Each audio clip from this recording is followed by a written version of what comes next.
Bonjour à tous, j'espère que vous allez bien. Aujourd'hui, nouvelle vidéo, on va parler de la bourse, du Bitcoin et principalement de l'année 2023, la pire année pour les permabères. Donc j'ai titré cette vidéo, on parlera justement un petit peu de ce sentiment extrêmement baissier qu'on a pu avoir depuis un petit moment maintenant et de voir à quel point est-ce que parfois c'est un piège où on se retrouve vraiment bloqué dans ce sentiment extrêmement baissier, ce qui nous empêche de faire des investissements et de faire des investissements qui sont corrects parce que bien évidemment que c'est dans les périodes où personne ne veut investir ou en tout cas où le sentiment n'est pas forcément à son meilleur niveau que c'est souvent le meilleur moment pour investir.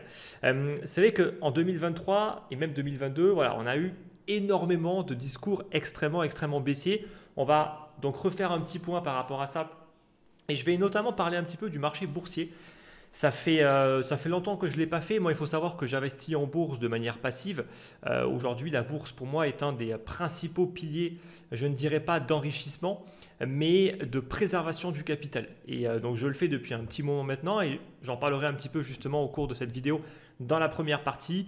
Dans la deuxième partie, on passera sur la partie crypto et principalement Bitcoin, où on va de nouveau analyser un petit peu le marché des crypto-monnaies et on va essayer de voir si on est sur des niveaux où il faut commencer à s'inquiéter. Est-ce qu'il faut commencer à alléger un petit peu son portefeuille? Est-ce qu'il faut commencer à vendre ou alors pas du tout? Je vais essayer en tout cas d'y apporter un début de réponse. Avant de commencer cette vidéo, n'oubliez pas de vous inscrire pour recevoir mes différentes lettres d'investissement. La prochaine devrait être envoyée à peu près d'ici une semaine et demie, voire 2 semaines. Je rappelle que c'est vraiment un complément d'information par rapport aux vidéos que je fais, comme la vidéo d'aujourd'hui. Et il y a une seule lettre qui est envoyée par mois. Pas de spam, c'est promis par rapport à beaucoup d'autres qui vont justement, je sais après, vous bassiner en fait de mails pour vendre des produits. Moi en tout cas, ce ne sera pas le cas.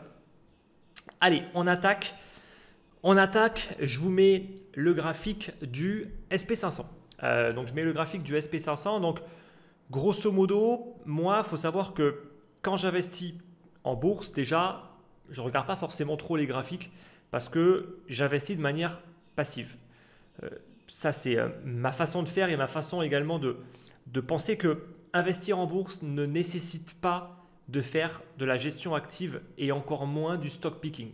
Je pense qu'il y a des actifs comme le Bitcoin ou les crypto-actifs de manière globale qui doivent être gérés le plus possible de manière active, quand bien même on a les compétences et le temps pour le faire, bien évidemment.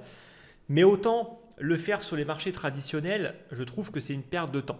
Après c'est mon avis, mais je trouve qu'on manque parfois beaucoup de simplicité dans ces investissements et on va toujours chercher des choses qui sont beaucoup trop complexes, qui prennent beaucoup trop de temps pour espérer faire mieux que par exemple des indices de référence comme le CAC 40 ou le S&P 500, si on veut un petit peu plus se challenger parce que lui il est un peu plus dur à surperformer. Mais je pense que dans la plupart des cas, ces personnes-là, elles ont tort de le faire parce que ce n'est pas du tout le meilleur ratio entre temps passé, risque pris et le gain final avec la peut-être surperformance par rapport au S&P. Ce qu'il faut bien comprendre, c'est que dès l'année 2022, on a eu quand même ce sentiment extrêmement baissier, où on a entendu quand même plein de choses sur les marchés. Les marchés vont s'effondrer, les taux sont en train de remonter fortement, donc automatiquement les marchés vont s'effondrer, l'inflation est en train d'exploser, donc les entreprises ne pourront pas répercuter la hausse des coûts et donc forcément au niveau des marges et des profits, tout va baisser. Au final, c'est absolument pas ce qui s'est passé. L'immobilier va s'effondrer. Alors, dans une certaine manière, l'immobilier a effectivement ralenti. Est-ce qu'il s'est effondré en termes de valorisation? Ça dépend.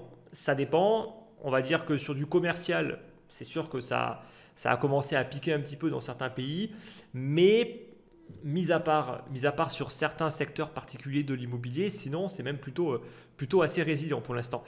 Les banques vont sauter. Rappelez-vous, dès qu'il y a eu les hausses de taux et notamment des banques comme la banque SVB qui a sauté, tout de suite il y a eu des craintes que voilà, les grandes banques vont sauter et on a vu tout de suite des personnes commencer à nous dire oh mais regardez, regardez dans le bilan des banques, ils ont énormément de dettes qui sont aujourd'hui en perte de l'ordre de moins 20, moins 30, moins 40%. Alors oui, ce sont des pertes effectivement parce qu'ils ont des titres obligataires qui ont des taux qui sont beaucoup moins rémunérateurs que les taux d'aujourd'hui. Donc leur valeur sur le marché à l'instant T, elle est bien évidemment bien inférieure au prix d'achat. Sauf que déjà, ce sont des pertes qui sont non réalisées. Elles ne seront réalisées que s'il y a une vente avant que l'obligation arrive à terme.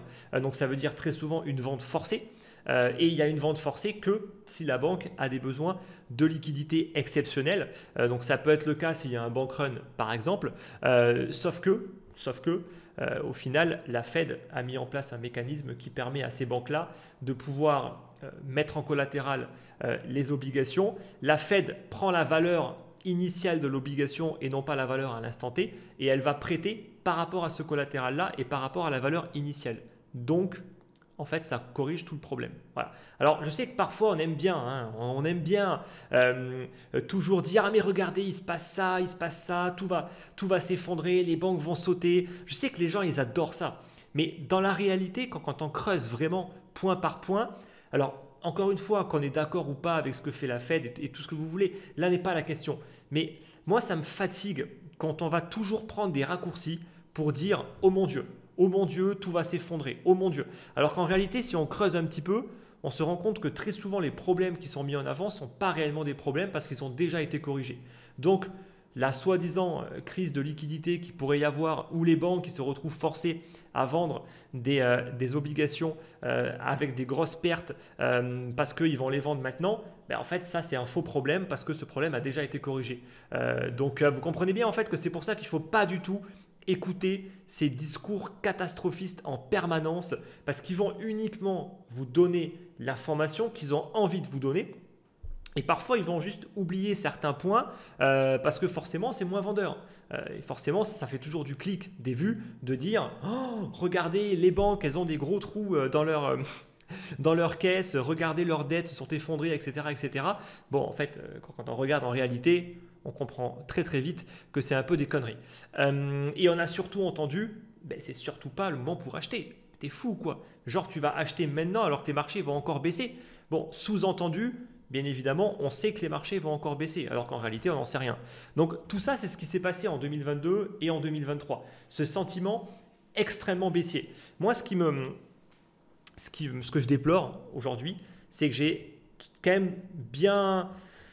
Je pense que le problème avec les discours des permabères, c'est que c'est ça qui excite les gens, c'est ça qui intéresse les gens, ou en tout cas, c'est ça qui va créer de l'interaction, qui va créer des vues, qui va créer des likes et des commentaires. Et moi, ça me surprend parce que je ne comprends pas à quel moment est-ce que des personnes qui sont autant baissières peuvent intéresser les gens. Moi, quand il y a une personne qui est permabère, en fait, je ne l'écoute même pas. Ça me fatigue d'écouter des mecs qui tous les jours vont vous dire que tout va s'effondrer. Ça me fatigue d'écouter tout un tas en fait de théories, qu'elles soient vraies, qu'elles soient fausses, etc. En réalité, en tant qu'investisseur, tout ça n'a aucune importance. L'information, la plupart de toute l'information que vous allez entendre, que ce soit un groupe d'amis ou des connaissances qui vous en parlent ou même sur les réseaux sociaux, en fait, elle n'a aucun intérêt. Dans 99% des cas, toute l'information que vous allez entendre ne sert strictement à rien. Elle ne vous aidera pas à prendre une bonne décision d'investissement. Et donc moi, ça me fatigue de voir tout le temps ces personnes mises en avant. Et malheureusement, ces personnes sont beaucoup plus présentes aujourd'hui sur Internet, alors qu'auparavant, elles l'étaient beaucoup moins. Et ce qui est également regrettable, c'est que les personnes qui sont beaucoup plus mesurées, qui vont être à la fois en fonction des tendances et en fonction des cycles, qui peuvent être baissiers et qui peuvent être haussiers, ces personnes-là, en fait, très souvent, ils sont mis de côté parce qu'ils ne sont pas intéressants. Si ce n'est pas intéressant de les écouter, ils n'ont pas un discours assez radical ou assez tranché. Et donc, ça intéresse beaucoup moins les gens. Et pourtant, de mon point de vue, un bon investisseur, c'est une personne qui est capable d'être autant haussier que baissier en fonction du contexte et qui est capable de changer d'avis. Parce que ceux qui sont perma, en fait, ils sont incapables de changer d'avis. Ils sont baissiers et en fait, ils vont toujours rester baissiers. Et les permaboules, de la même manière, ils vont tout le temps être haussiers. Même quand il y aura tous les signaux baissiers du monde, ils vont être là. Bull market, les gars, vous inquiétez pas. Voilà. Donc ça, malheureusement, ça, c'est vraiment regrettable. Donc par rapport au S&P aujourd'hui, moi, quand je regarde le graphique, je vois une correction. On n'a jamais eu de crack au final. On a correctement baissé tranquillement durant toute l'année 2022. C'est normal qu'on ait eu cette baisse parce qu'il y avait beaucoup d'indécision par rapport à la politique de la Fed et les marchés ne font qu'anticiper systématiquement. Donc quand c'est compliqué d'anticiper, eh ben, il faut à chaque fois rééquilibrer. Et vu que la Fed est partie au début sur une politique un petit peu agressive mais pas trop, puis après elle a été beaucoup plus agressive. Mais c'était quand même compliqué de comprendre jusqu'où est-ce qu'elle allait aller par rapport à la hausse des taux, par rapport au nombre de temps en fait que les taux vont rester élevés. Il y a eu beaucoup de rééquilibrage, il y a eu pas mal de volatilité, quand bien même le point bas a été atteint en fin d'année 2022. Donc en réalité, depuis, on est reparti sur une dynamique plutôt haussière. Toute l'année 2023 a été une année plutôt haussière. On a repassé le niveau clé des 4200, qui de mon point de vue était un gros niveau technique important que les acheteurs ont été capables de reprendre. On est revenu retester ce niveau avec une baisse un petit peu violente où au final on aurait pu commencer à se dire « Ah, attention, si on recasse ce niveau-là, prudence ». Et au final, quelques jours après, boum, grosse bougie d'impulsion haussière avec une très très belle clôture en hebdomadaire. Et au final, donc, scénario baissier complètement invalidé et on est revenu taper sur le haut dans la zone des 4006.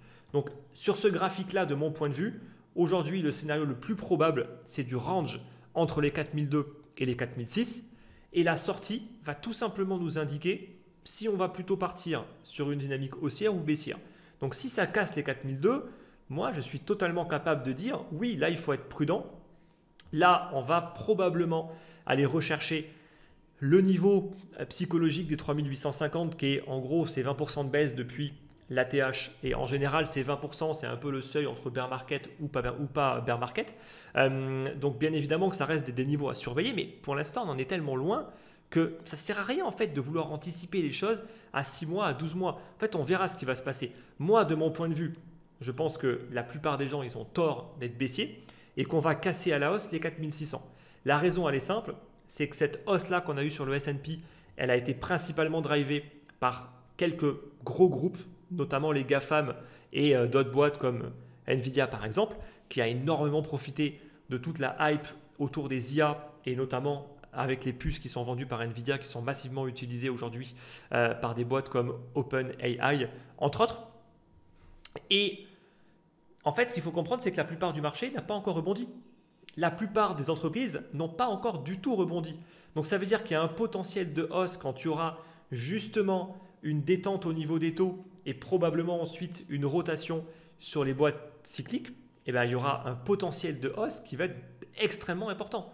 Donc au contraire, le fait que ça a été concentré sur quelques boîtes aujourd'hui, ça veut dire qu'il y a encore énormément de potentiel de hausse si le reste du marché se met à tranquillement se repositionner sur la plupart des autres secteurs. Ça, c'est une vision plutôt optimiste. Bien évidemment, en fait, qu'on peut toujours aller plus bas. Mais en réalité, est-ce que ça a une quelconque importance? La réponse est non, parce que je viens de vous dire qu'en début de vidéo, je ne faisais pas du market timing sur le S&P. Je trouvais que c'était complètement inutile. Et je ne fais pas non plus de stock picking. Je trouve que c'est une perte de temps. Donc, en réalité, moi, je m'en fous complètement. Et donc, même si j'ai une analyse plutôt technique par rapport au S&P, ça ne va pas du tout impacter ce que je vais faire en termes d'investissement au niveau des marchés. Donc là, je vais rapidement maintenant vous présenter deux ETF dans lesquels j'investis. Moi, il faut savoir que j'investis. Alors, il y a deux grandes stratégies pour faire de l'investissement passif. Soit on fait du DCA classique, comme ce qu'on peut faire sur le marché des crypto-monnaies. Donc, le dollar cost averaging, on investit chaque semaine, chaque mois la même somme. Mais il y a un peu plus intelligent à faire, c'est du value averaging, notamment sur les marchés traditionnels. Le but, c'est un peu similaire au DCA, sauf que en gros, le but, c'est que quand les marchés vont baisser, on va injecter plus d'argent.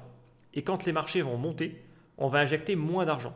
Ce qui permet d'améliorer un petit peu son point d'entrée moyen par rapport à un DCA classique où là, on va investir, peu importe si les marchés ils montent, ils baissent ou ils stagnent.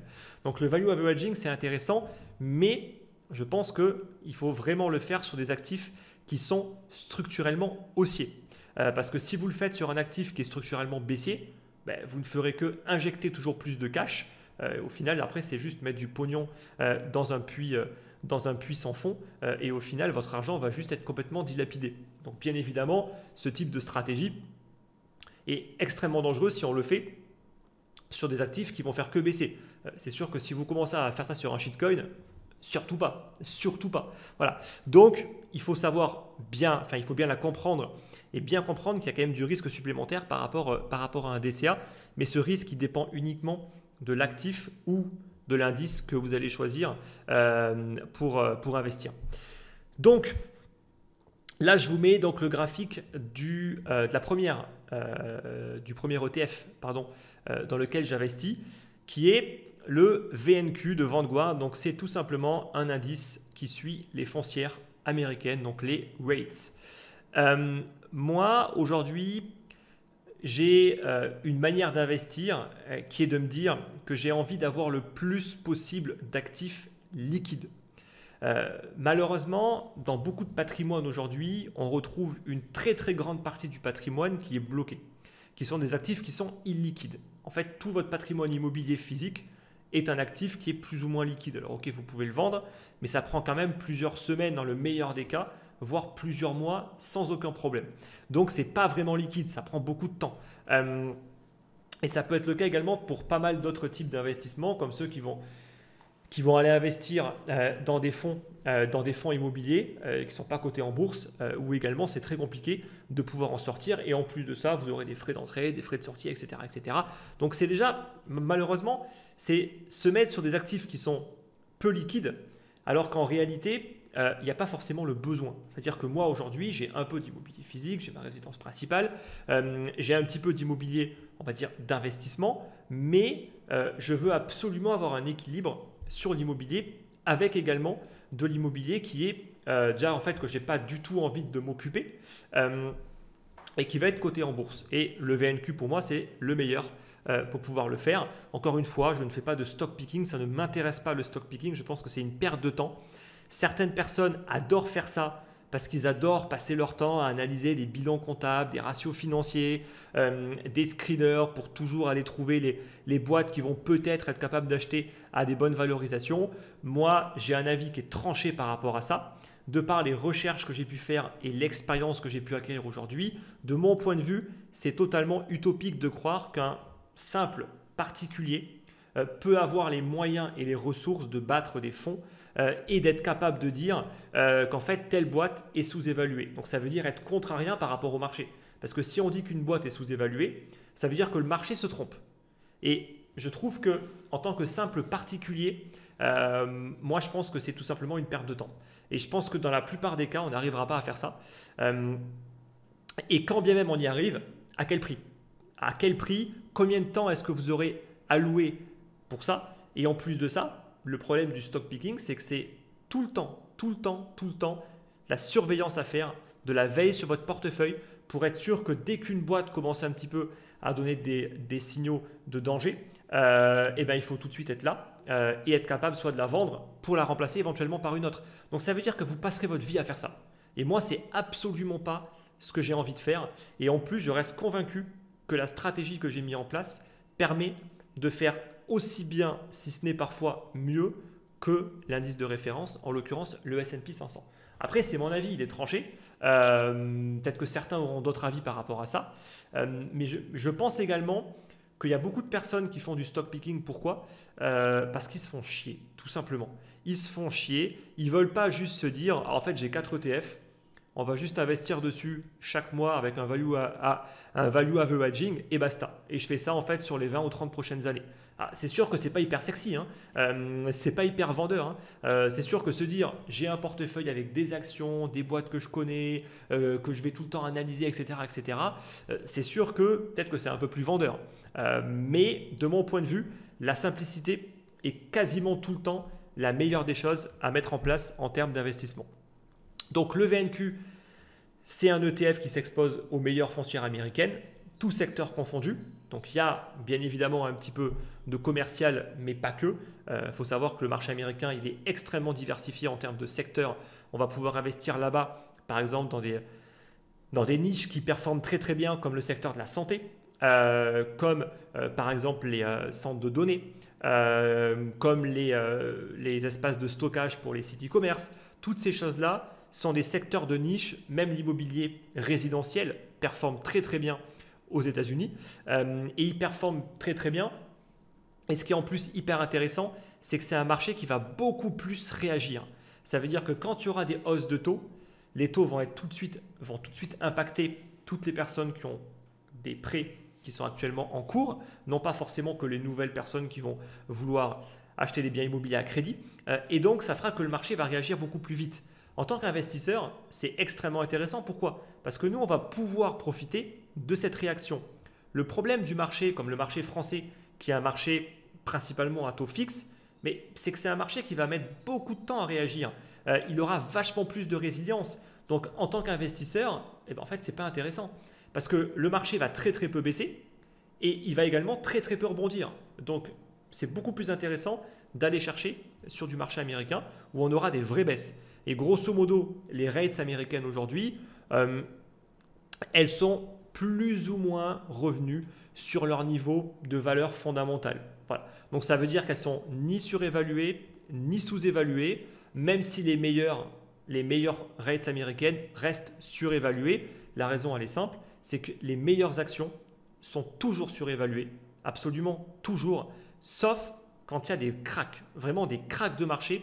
Ces valeurs-là, parfois, elles reviennent à leur niveau plutôt d'équilibre. Mais c'est extrêmement rare et c'est des événements qui se produisent tellement rarement qu'il faut toujours avoir du cash de côté pour pouvoir en profiter.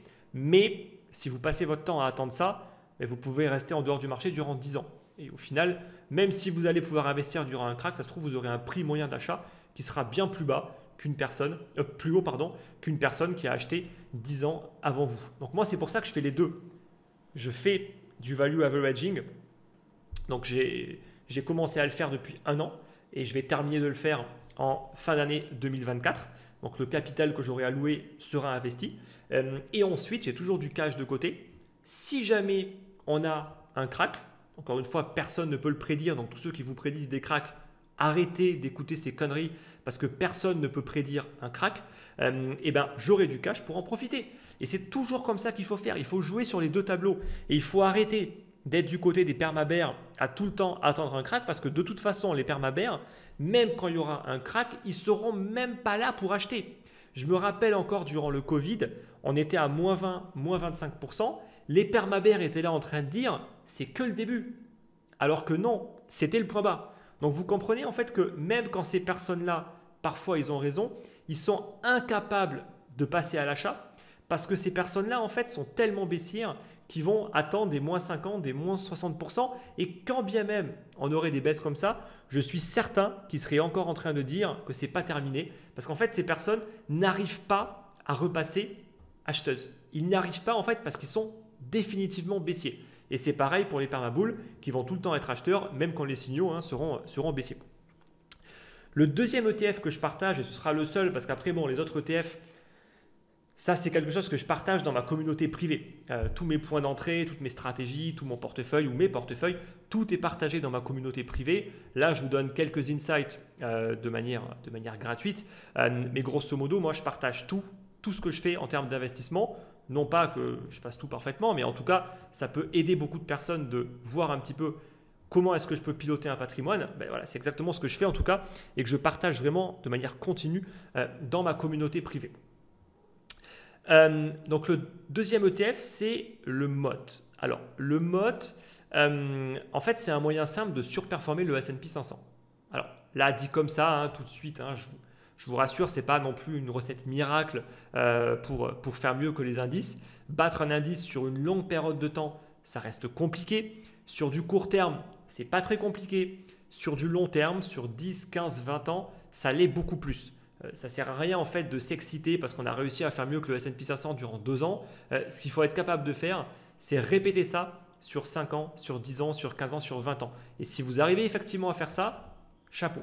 là effectivement chapeau, mais dans la plupart des cas en fait, en général, on a beaucoup de mal à tenir sur une longue période de temps.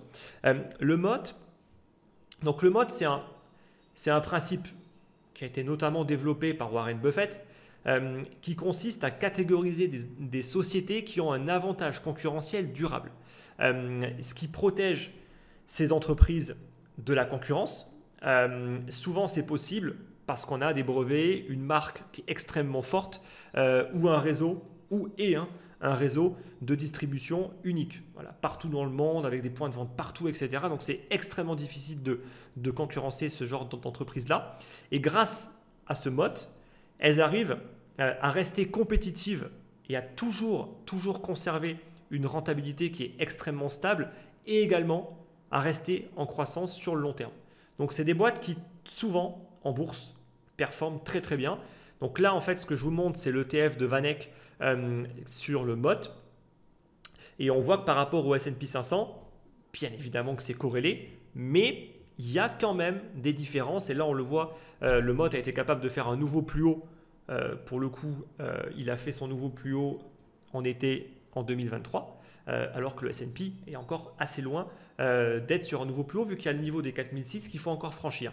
Donc vous comprenez bien que là vous voyez qu'on est sur un indice qui en tout cas pour l'instant et depuis son existence qui surperforme le S&P 500. Alors attention avec cet ETF là, tout comme l'ETF de Vanguard, si vous êtes européen et que vous êtes investisseur particulier, vous n'aurez pas accès à ces produits. La raison elle est simple, c'est que ce sont des produits américains et que la réglementation européenne protège entre guillemets les petits investisseurs particuliers européens de ces produits. Et donc, vous n'y avez pas accès. Il n'y a aucun équivalent du VNQ. Vraiment, pour être clair avec vous, il n'y a aucun équivalent aujourd'hui. Les ETF sur les foncières américaines qui sont accessibles sur le marché européen, honnêtement, ils ne sont pas du tout au même niveau. Ils vont coûter plus cher. Et ils ne vont pas forcément aussi bien performer. Il y en a quelques-uns, mais ce n'est pas les meilleurs. En plus, il n'y a pas beaucoup d'argent dedans en termes d'AUM. Bref. Et le MOT, il y a un mode version européenne, mais à l'européenne avec une touche ESG. Bon, voilà. Et ça, en fait, ça veut tout dire. Ça veut dire qu'il fait moins bien que le MOT américain, tout simplement. Donc, encore une fois de plus, avec le greenwashing à l'européenne, parce qu'en plus le critère ESG c'est du bullshit total, donc en fait on vous empêche de pouvoir correctement investir sur les meilleurs produits. Alors si vous avez la chance d'être investisseur pro, vous avez accès à tous les produits, et si vous avez la chance de ne pas être européen, vous avez accès à ces produits-là également. Il n'y a que l'Europe qui empêche les particuliers de pouvoir investir dans ces produits-là, ce qui est de mon point de vue un non-sens total, mais ça va dans l'idéologie européenne, donc c'est comme ça. Moi en tout cas je suis bien content de ne plus la subir. Donc vous pouvez trouver des équivalents, mais je vous le dis tout de suite, ils ne seront pas aussi bien. Voilà. Après, il faut faire des compromis. Malheureusement, c'est un peu comme ça que ça se passe si on est en Europe au niveau des produits financiers. Donc je vais terminer cette longue partie, je n'avais pas prévu que ça dure aussi longtemps. Je vais vous montrer un petit peu donc l'évolution de mon portefeuille global en gestion purement indicielle depuis le début de l'année. Alors grosso modo c'est un portefeuille qui a subi pas mal de changements. J'ai mis des années et des années à le construire pour arriver à un truc vraiment avec lequel je suis à l'aise. Donc c'est pour ça que je ne vous montre pas toute la performance passée parce qu'elle n'a plus vraiment de sens par rapport à l'exposition que je pouvais avoir par le passé. Donc là je vous mets donc l'évolution du portefeuille en pourcentage contre mon indice de référence qui est le S&P 500. Et donc là on voit que c'est un portefeuille qui cale plutôt correctement au S&P 500. Alors là, je sais, on va me dire, bon, au final, avec ton MOT, ton VNQ et tes quelques autres ETF, au final, tu fais pas mieux que le S&P 500. C'est vrai, sauf que, il y a quand même une précision qui est importante à apporter, c'est que le portefeuille n'est pas exposé à 100% en actions. C'est un portefeuille qui aujourd'hui est exposé à 70% en actions. Il y a 20% d'obligataires. Là, je viens de terminer justement d'investir notamment sur l'obligataire à très long terme il y a quelques mois de cela parce que j'estimais qu'on était vraiment sur des très bons niveaux d'achat au niveau du marché obligataire. Encore une fois, ce sont des choses que je partage en temps réel dans ma communauté privée. Donc, plutôt chanceux par rapport au timing d'entrée au niveau des obligations parce que ça a bien rebondi depuis. Et également un petit peu d'or. Bien que j'en ai vendu massivement depuis un mois environ et encore très récemment sur l'ATH qu'il y a eu sur le gold qui a été rapidement rejeté. Là, j'ai pas mal vendu pour retomber parce que j'étais beaucoup trop pondéré en or. Donc voilà, j'ai 20% d'obligataires et 10% de gold. Donc au final, avec 30% qui ne sont pas des actions, j'arrive à quasiment coller une performance du S&P 500. Et même là, je l'ai un petit peu dépassé. C'est parce que j'ai une petite action, la seule et unique que j'ai dans le portefeuille, qui est Coinbase, que j'ai acheté très très bas et qui a plutôt bien performé, qui n'était pas beaucoup pondéré. En fait, le but d'avoir mis du Coinbase, c'est que je voulais avoir un petit peu d'exposition aux crypto dans mon portefeuille. Mais ça n'avait pas de sens pour moi de prendre du Bitcoin parce que le Bitcoin, je l'ai sur ma stratégie crypto. Et donc, je me suis dit, tant qu'à faire, autant prendre du Coinbase. En plus, on était sur un niveau d'achat sur le bas du range, dans la zone, je crois, des $50. Et je me suis dit, c'est un super niveau d'achat. Donc, je suis rentré. Je suis rentré à hauteur de 3%. 3% du portefeuille, donc ce n'est pas beaucoup. Mais Coinbase étant très très corrélé au Bitcoin, même limite plus volatile que le Bitcoin, et en fait, ça permet d'avoir une sorte d'exposition aux cryptos, d'avoir un petit booster dans le portefeuille. Et en plus, Coinbase, c'est une action que je connais par cœur parce que je suis tout le temps dans le marché crypto. Et donc, c'est une action, voilà, dès qu'ils sortent un produit, je suis au courant. Si les choses vont mal, je vais être au courant. Donc, c'est une action qui, indirectement, je suis. Sans que j'ai à analyser forcément les bilans comptables, etc. etc. Moi, ça ne m'intéresse pas de faire ça. Mais je vois leurs produits, je vois comment est-ce qu'ils évoluent, je vois comment évolue le secteur des crypto-monnaies, etc. etc. Donc, c'est ma petite action pour booster un peu le portefeuille. Et c'est aussi, c'est un petit peu aussi une action plaisir. Voilà. Mais je l'avoue, ça ne sert pas à grand-chose si ce n'est de booster un petit peu le portefeuille parce que je suis également plutôt convaincu qu'il y a du potentiel sur le marché des crypto-monnaies, bien évidemment. Maintenant, voilà, c'est 3% du portefeuille, qui aujourd'hui est devenu 6 voire 7% parce que ça a pris beaucoup de valeur. Donc, c'est pour ça que ça commence à impacter le portefeuille. Donc là, à la fin de l'année, je ferai un petit rééquilibrage parce que le but n'est pas non plus d'avoir une action qui fait 10 ou 15% du portefeuille. Sinon, ça va être beaucoup trop déséquilibré. Bref, donc voilà un petit peu en tout cas par rapport à la partie bourse. Donc si c'est quelque chose qui vous intéresse, n'hésitez pas. N'hésitez pas à me le dire dans les commentaires. Je peux être amené à faire un peu plus de vidéos sur ce sujet-là, même si moi c'est un sujet qui me prend quasiment pas de temps parce que tout est passif. Donc une fois par mois, j'investis et puis basta. S'il y a un crack, je sais quoi acheter, sur quel niveau et puis basta quoi. Donc les choses sont plutôt simples. Passons maintenant sur la partie crypto. Je regarde juste au niveau du timing. On est déjà à plus de 30 minutes. Donc ça va être une vidéo qui va durer un petit peu longtemps parce que j'ai encore un peu de trucs à dire au niveau du marché maintenant des crypto-monnaies. Là, je vous mets le graphe du Bitcoin. Alors, le graphe du Bitcoin, on continue cette tendance haussière. On n'a pas eu de retracement dans la zone des 32-33, ce qui était, pour être honnête, pas franchement du tout obligatoire. Même moi, je l'avais dit à plusieurs reprises, même dans ma dernière lettre d'investissement, justement, j'avais indiqué que si on y allait, c'était vraiment la zone d'achat sur laquelle il fallait y aller. C'est-à-dire que si on était encore en retard, pas encore exposé ou pas correctement exposé, si on avait l'occasion d'y revenir, il fallait y aller. Mais j'ai quand même bien précisé, moi j'y crois moyen. J'y crois moyen parce que dans une tendance et dans une dynamique qui est assez haussière, en général le Bitcoin il ne fait pas de cadeaux et on n'arrive pas à se positionner. Voilà. Donc c'est pour ça qu'il faut soit se positionner en amont, soit prendre le risque de rentrer un peu plus haut, tout en sachant qu'on aura du mal à avoir les retracements. Bon, pour le coup, on a eu une consolidation haute et en fait, on a une configuration qui est extrêmement similaire à ce qu'on a pu avoir en 2019. Là, je vous mets justement le graphique. En 2019, on avait eu à peu près le même cas. C'est-à-dire qu'on avait eu le point bas dans la zone des 3000, 3200 $. Et puis ensuite, première accélération. Là, tout de suite, on se dit, c'est bon, il y aura un retracement, on va revenir chercher dans la zone des 4 ou des 5000 $. Non, c'était plutôt des 3005. Des 3005, voire des 4000 $, on va venir retracer pour pouvoir se repositionner. On a fait cette accumulation haute et après, boum, c'est reparti jusqu'aux 14 000 $. Voilà. Et là, je me rappelle que dès qu'on avait cassé la zone des 10 000 $, ça a commencé à partir en gros FOMO. Et là, j'estime que, je vous remets le graphe actuel, et j'estime qu'aujourd'hui, si on vient casser la zone des 48, je pense que c'est là où ça va commencer à bien FOMO. Voilà. Là, pour l'instant, en fait, il n'y a pas trop de FOMO, je trouve, et c'est normal. C'est parce qu'on est encore dans cette phase de déni. Il y en a encore beaucoup qui n'y croient pas, hein. Ou alors qui se disent, il y aura un retracement, je vais attendre, etc. Alors, il y aura un retracement. La question n'est pas là.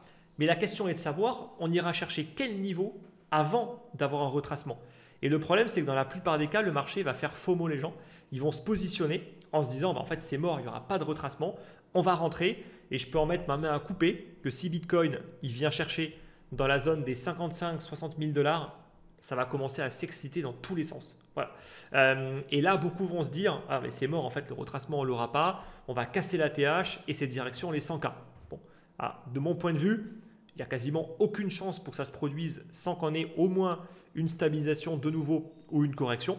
Mais c'est ce que les gens vont croire et ils vont être persuadés de ça. Et c'est ça qui va vraiment les pousser à prendre davantage de risques. Alors que techniquement, le risque, on n'a plus besoin de le prendre. Si on a fait correctement les choses, normalement, on est déjà complètement exposé au marché depuis maintenant un bon bout de temps. Et en fait, la seule préoccupation qu'il faut avoir, c'est quels sont les niveaux de vente et pas les niveaux d'achat.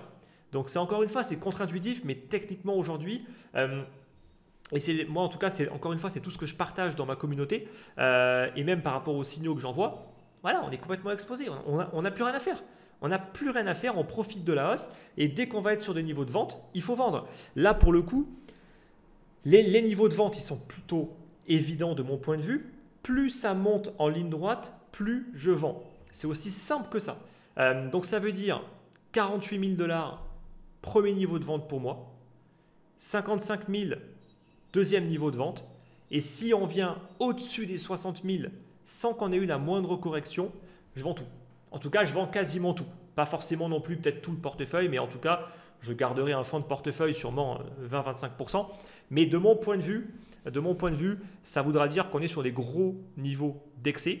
Peut-être que ce sera en parallèle d'une annonce de la SEC qui aura approuvé sûrement les ETF, parce que s'ils ne les approuvent pas, à mon avis, ça va être le chemin inverse extrêmement rapidement.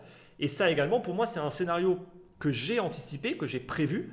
Si jamais les ETF sont refusés, je peux vous assurer que le marché va se prendre une claque monumentale et j'espère que vous êtes prêts pour ça. Ceux qui sont juste exposés en mode les ETF vont être acceptés, tout va monter, tout va bien. Si jamais ça ne va pas dans votre sens et que vous n'avez même pas réfléchi à ça et que vous n'avez pas un plan qui est prévu par rapport à ça, vous ne saurez pas quoi faire et vous ferez n'importe quoi. Voilà. Donc soit vendre dans la panique, peut-être sur un point bas, soit rester tétanisé à ne pas savoir quoi faire et avoir le capital, se faire lapider. Voilà. Donc toujours essayer d'anticiper tout ça. De mon point de vue par contre, il est inutile d'avoir un quelconque scénario baissier tant que le Bitcoin ne casse pas avec une belle clôture la zone des 37 000. Donc encore une fois, moi, toutes les personnes qui ont des scénarios baissiers dans la configuration actuelle, je ne comprends pas comment est-ce qu'on peut être baissier quand tout est haussier. Encore une fois de plus, c'est là le problème des permabères ou des permaboules. Ils n'arrivent pas à faire ce switch dans leur tête. Ils n'arrivent pas à se convaincre qu'ils ont eu tort peut-être d'être baissiers un peu trop longtemps et il faut être capable de changer un petit peu. On change le disque et on passe un petit peu plus haussier parce que dans une dynamique comme ça, les corrections doivent être des opportunités d'achat. Beaucoup de personnes qui restent baissières vont être encore là en train de shorter le marché pour essayer d'aller prendre des corrections. Mais je suis désolé, c'est totalement, ça n'a aucun sens en fait d'aller chercher ce genre de mouvement quand vous avez plus de chances d'être capable d'acheter les corrections pour rejouer ensuite une continuation haussière. On joue la tendance. Il fallait être baissier en 2022. Effectivement, en 2022, il fallait être baissier et tous les rebonds, il fallait les shorter. Et bien, dans une tendance haussière, c'est toutes les corrections, il faut les acheter. C'est comme ça. Que ça plaise ou que ça ne plaise pas, peu importe encore une fois de plus. Mais c'est comme ça en fait qu'il faut être capable de réfléchir pour s'en sortir correctement. Donc, encore une fois, tout porte à croire pour qu'on ait un accord de la SEC d'ici janvier. Eh bien, on verra. En tout cas, j'espère juste que vous êtes prêts parce que s'il y a un refus, à mon avis, je pense que les 37, ils vont être cassés en un claquement de doigts. Voilà, donc j'espère juste que psychologiquement, vous êtes prêts par rapport à ça. Maintenant, on va regarder un petit peu les flux sur les produits financiers, donc notamment de tout ce qui est institutionnel et professionnel du marché. Là, on voit concrètement que depuis 6 semaines, il y a un flux positif. À chaque fois, entre 100, 200, voire 300 millions de dollars qui sont déposés en plus, donc ça prend en compte également les retraits, en plus dans les produits financiers de type ETP par exemple, comme ce qu'on peut retrouver en Suisse ou en Europe. Je rappelle que les ETF, c'est déjà en fait quelque chose qui existe en Europe ou même au Canada par exemple. Et c'est dans ces produits-là en fait qu'on peut déjà investir pour les instituts et les pros. Et là, on voit clairement que c'est bien la première fois depuis le précédent bull market qu'il y a un tel positionnement dans ces produits-là. Donc, clairement, il y a une appétence des pros pour les crypto-monnaies aujourd'hui. Merci BlackRock qui a redoré un petit peu le blason après tous les déboires qu'il y a eu en 2022 entre FTX, Terra Luna, 3AC, Celsius, qui nous ont fait passer pour des rigolos, pour des guignols. Mais aujourd'hui, BlackRock vient dans ce marché et ce qui va tout simplement rassurer énormément d'acteurs de marché de se dire si BlackRock y va, alors on peut y aller. Voilà. En fait, l'ETF en tant que tel, il ne change pas grand-chose en termes d'accessibilité. En fait, BlackRock va passer par Coinbase. N'importe qui peut passer par Coinbase pour acheter directement du Bitcoin. Mais par contre, le fait que ce soit BlackRock et que maintenant tous les autres y aillent, quasiment tous les autres, comme Fidelity, etc., en fait, ça prouve juste qu'il y a un regain de confiance. Et si ces acteurs-là, ils y vont, eh ben, ça veut dire qu'on peut y aller. Voilà. Maintenant, c'est safe. Maintenant, il y a des acteurs qui sont sérieux. On peut passer par eux. C'est ça, en fait, tout l'intérêt et toute l'anticipation qu'il y a aujourd'hui par rapport aux ETF. C'est surtout ça. C'est que ça donne de la légitimité au marché. Ensuite, ce qu'il faut également regarder maintenant comme type d'indicateur pour voir si on commence à être sur des niveaux de danger ou pas.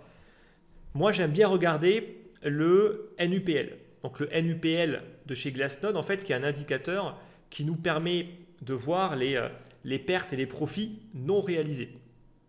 Donc ce sont des personnes qui sont déteneurs de Bitcoin, qui n'ont pas encore vendu, mais qui sont soit aujourd'hui en profit, en fort profit ou en perte.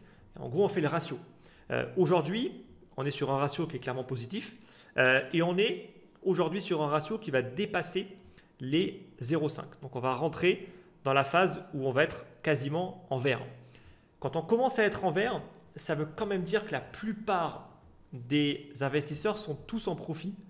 Et plus on va monter dans le ratio, plus ils vont être en profit. Et psychologiquement, ce n'est pas tenable à un certain niveau parce que les profits vont tellement être importants qu'il y aura automatiquement des prises de profit qui vont être ensuite, donc des profits qui vont être réalisés. C'est automatique. L'être humain, il fonctionne comme ça. Quand le PNL commence à être beaucoup trop important, il y a des prises de profit. Et c'est ça en fait qui en général va marquer le top. Donc pour l'instant, on voit qu'on n'y est pas, mais prudence quand même parce qu'en 2019, on était monté un tout petit peu dans la zone verte, on n'était pas resté très longtemps et ensuite, boum, on s'est quand même pris une correction qui a duré 6 mois. Donc, c'est possible, même si ça manque encore un petit peu d'explosivité, je pense, pour arriver à ce niveau-là. Si on explose dans la zone des 50-60 000 dollars rapidement, prudence, de mon point de vue, il y a toutes les chances pour qu'on ait ensuite un retracement qui dure plusieurs semaines, voire plusieurs mois. Jusqu'où est-ce qu'on ira? C'est encore trop tôt pour le dire, parce que tout va dépendre du top. Si on va à 60, à mon avis, je pense que déjà si on revient à 40, ce sera très très bien. Mais si on ne va pas beaucoup plus haut que les niveaux actuels, bon, ben les 40, c'est finger. Même on peut on peut tranquillement venir rechercher dans la zone des 35 000. Donc tout va dépendre de où est-ce que le top sera marqué. Également, ce qu'il faut comprendre, c'est qu'il y aura des corrections. Encore une fois, il y aura des corrections. Donc quand je parle de vente, il faut que je précise absolument une chose, je fais de la gestion active. Je ne fais pas du buy and hold. Ceux qui font du buy and hold, ce n'est pas du tout le moment de vendre. Que les choses soient parfaitement claires. Parce que vous êtes là pour le cycle entier. Et pour l'instant, ça on va le voir un petit peu après justement, on n'est absolument pas sur une fin de cycle. Donc ce n'est pas le moment de vendre si on fait du buy and hold. Maintenant, ayez quand même une stratégie de vente et ne faites pas tout bêtement du buy et du hold jusqu'à la mort. Parce que ça, pour le coup, je pense que ça, c'est vraiment une erreur de faire ça dans un marché qui est autant cyclique que le marché des crypto-monnaies.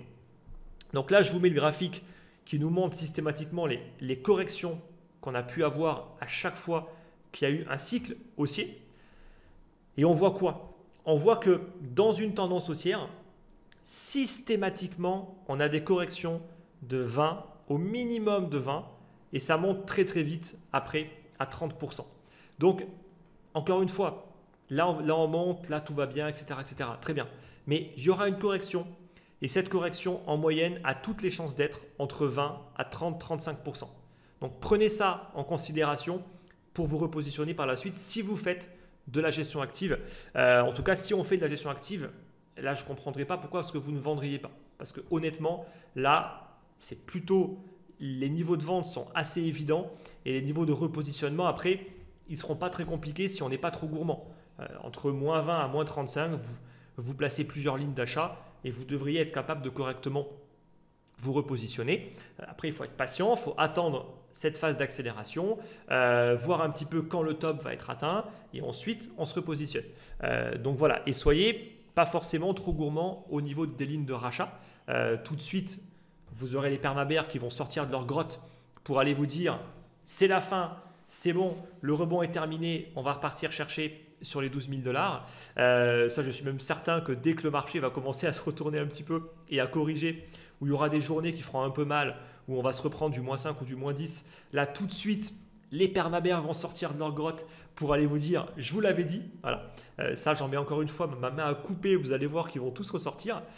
Et quand au final, ça va rebondir, parce que ça a toutes les chances de rebondir si on reste dans une dynamique haussière, ben, ils vont tous repartir dans leur grotte pour aller se cacher encore une fois.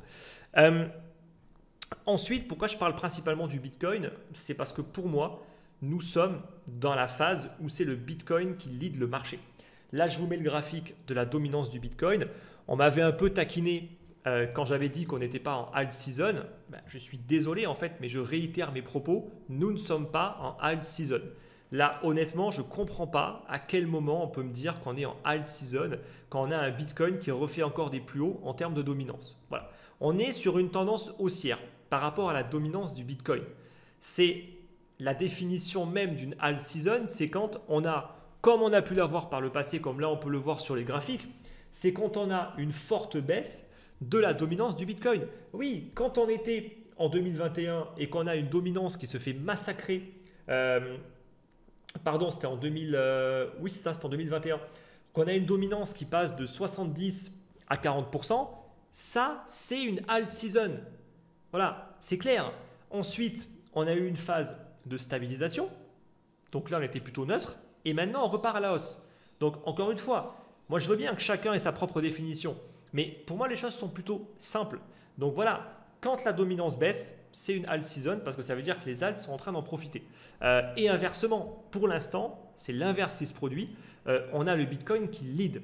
Alors, encore une fois, il y a quelques alts qui arrivent à surperformer le Bitcoin, mais ça reste uniquement quelques altcoins, peut-être des alts même bien capitalisés, hein, effectivement, si on prend Sol est dans une belle dynamique. Mais dans les principales blockchains aujourd'hui, c'est l'une des seules. Sinon, tout le reste du marché, Ethereum compris, sous-performe Bitcoin.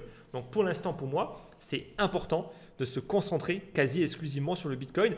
Quand il y aura une inversion de tendance, je serai le premier à dire on est en train de rentrer dans une alt season.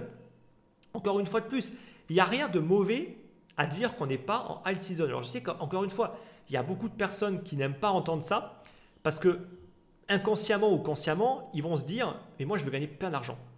Je sais que sur le Bitcoin, je ne gagnerai pas énormément parce que je n'ai pas un gros capital. Donc, on va aller s'exposer aux altcoins et donc forcément, on a une espérance de gain qui est très élevée. Et on sait qu'il faut être dans une alt season pour pouvoir gagner beaucoup. Donc quand vous avez une personne comme moi qui dit qu'on n'y est pas, forcément c'est frustrant. Et donc beaucoup de personnes vont rager parce qu'ils veulent être dans cette phase-là. Mais encore une fois de plus, les choses sont claires, on n'y est pas. Que ça plaise ou que ça ne plaise pas, peu importe, c'est le cas. Voilà. Maintenant, on va terminer cette vidéo où je vais un petit peu vous expliquer pourquoi est-ce qu'on n'est par contre pas du tout dans une phase de vente pour ceux qui font du buy and hold.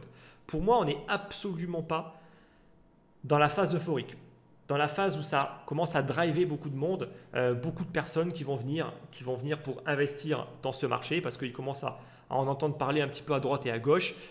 On n'y est pas du tout. Pour ça, là, je vous mets ce graphique qui nous montre un petit peu les vues qui sont réalisées par les crypto-influenceurs. Mais ce qui est intéressant, c'est que, alors moi, je ne regarde pas ces chaînes-là. Bon, même si Andreas Antonopoulos, ce n'est pas forcément ce que je considérais comme un influenceur, c'est plutôt une personne qui est un pro-Bitcoin, qui est très orienté sur la tech, qui n'est pas vraiment un influenceur, mais bon, bref, peu importe. Et grosso modo, on remarque que ce sont ces personnes-là que les retail vont aller regarder. Alors, bien évidemment, et ce n'est pas péjoratif quand je dis ça, les instits et les pros ne vont pas aller voir The Moon ou Ivan Tech ou BitBoy ou qui vous voulez pour aller se renseigner sur le marché crypto. D'accord ? Ces personnes-là, ils n'en ont rien à foutre, littéralement. Donc, quand les pros et les instits rentrent dans le marché, c'est normal que les vues, elles n'augmentent pas. C'est uniquement le retail qui va aller s'exciter un petit peu et qui va aller regarder justement ces personnes-là qui vont dire ce qu'ils ont envie d'entendre. Ça veut dire tout va bien se passer les gars, tout va monter, tout est bullish, allez-y, allez-y, allez-y. Bon, même si certains sont extrêmement bears, je crois que DataDash, de ce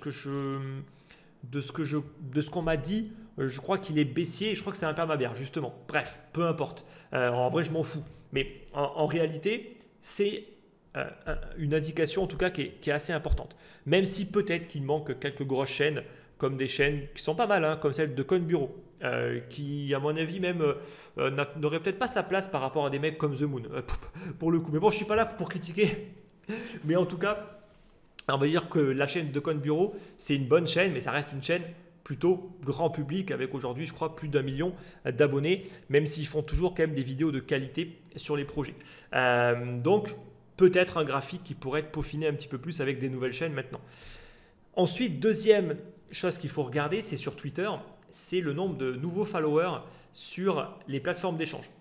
Et là également, c'est une indication qui est extrêmement intéressante. C'est qu'on voit qu'on commence à avoir un regain, notamment sur Binance et d'autres plateformes.